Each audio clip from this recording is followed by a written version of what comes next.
चलिए आज के इस चर्चा में आधुनिक लोकतंत्र के एक बेहद अहम संस्थापक डॉक्टर राजेंद्र प्रसाद की बात करते हैं।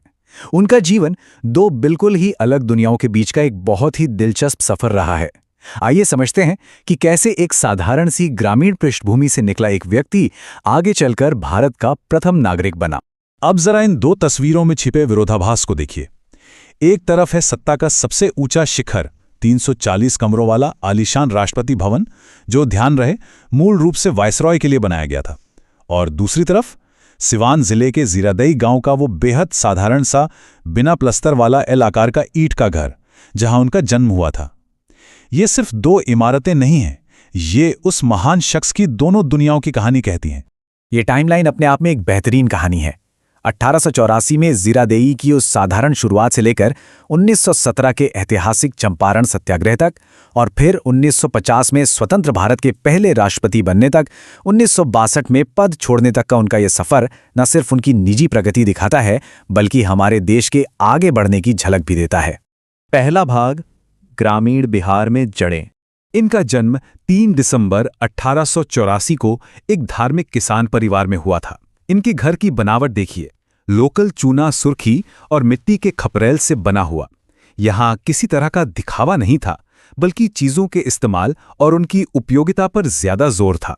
और सच कहूं तो इसी साधारण से ग्रामीण माहौल ने ही उनके अंदर गांव की आत्मनिर्भरता और कम से कम भौतिक साधनों में जीने की उस विचारधारा की नींव रखी जो जिंदगी भर उनके साथ रही। दूसरा भाग, सत्याग्रह का मार्ग। भारत के पहले बड़े सत्याग्रह को समझने के लिए पहले उस दौर की शोषणकारी तिनकठिया प्रथा को समझना जरूरी है। इस औपनिवेशिक नीति के तहत किसानों को मजबूर किया जाता था कि वो अपनी जमीन के एक हिस्से पर सिर्फ नाम मात्र के पैसों के लिए नील यानी इंडिगो की खेती करें।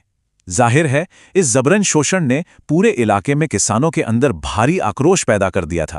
और यही वो मोड़ था जहां एक बड़ा बदलाव आया। 1917 में महात्मा गांधी किसानों की शिकायतों की जांच करने चंपारण पहुंचे। इस आंदोलन ने डॉक्टर प्रसाद को इस कदर प्रभावित किया कि उन्होंने अपनी अच्छी खासी चलने वाली वकालत छोड़ दी और इस अहिंसक विरोध में शामिल हो गए। नतीजा क्या निकला?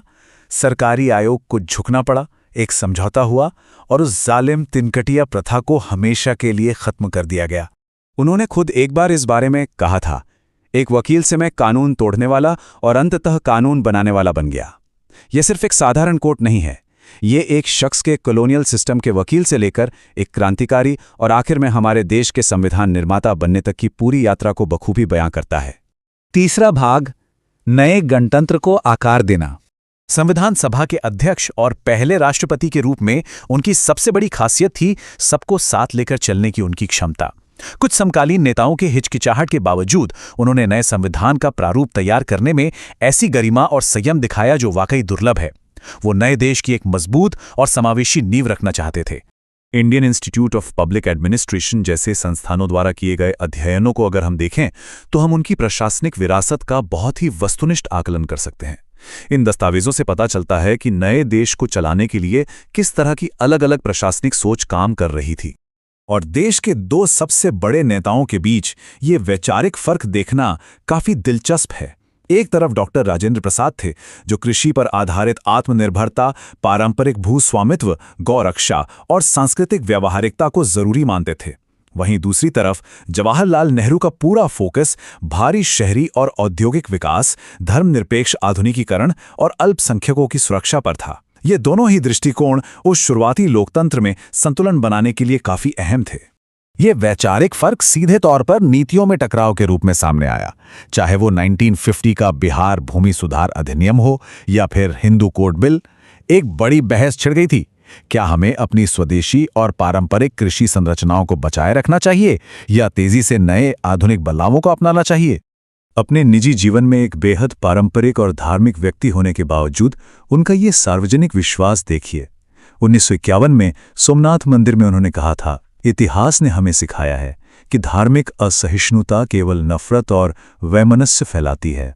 हमने अपने राष्ट्र को एक धर्मनिरपेक्ष राष्ट्र के रूप में आकार दिया है और हर धर्म को समानता की गारंटी दी है। ये देश की धर्मनिरपेक्षता के प्रति उनकी पक्की प्रतिबद्धता को दर्शाता है।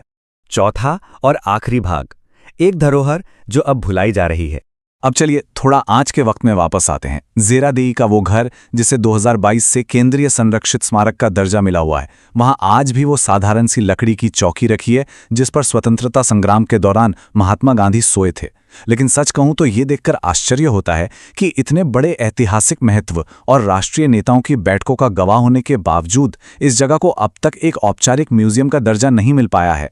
और जहां तक देखने की बात है, ये आंकड़ा सुनकर शायद विश्वास करना मुश्किल हो। सरकारी तौर पर नियुक्त केयरटेकर्स की मासिक सैलरी लगभग 65,000 रुपए है, जबकि वे वहां आते ही नहीं हैं।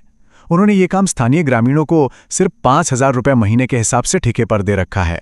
ये साफ तौर पर हमारे सिस्टम की कमजोरियों और ग्रामीण धरोहर को बचाने की नाकामी को दिखाता है। नतीजा क्या है? ये ऐतिहासिक जगह लगातार खराब होती जा रही है। नालियों में पानी भरा है, गलियां भुला दी गई हैं, एएसआई के अधिकारी गायब हैं और बजट उन शहरी या बड़े प्रोजेक्ट्स की तरफ मोड़ दिया जाता है जिनका अपना एक अलग राजनीतिक वजन होता है। राजनीतिक उदासीनता के चलते हर बार किए गए चुनावी वादे बस वादे ही रह जाते हैं। तो ये सब देखकर आखिर में एक बहुत ही बड़ा और चुभने वाला सवाल सामने आता है। हमारे देश के एक कृषक संस्थापक के घर की ऐसी भौतिक हालत आधुनिक ऐतिहासिक संरक्षण की किन बदलती प्राथमिकताओं का संकेत देती है? क्या हम अपनी सच्ची जड़ों को सिर्फ इसलिए भूलते जा रहे हैं क्योंकि वे ग्रामीण और साधारण हैं? सोचने वाली बात है ना। आज की इस चर्चा में साथ जुड़ने के लिए बहुत बहुत शुक्रिया।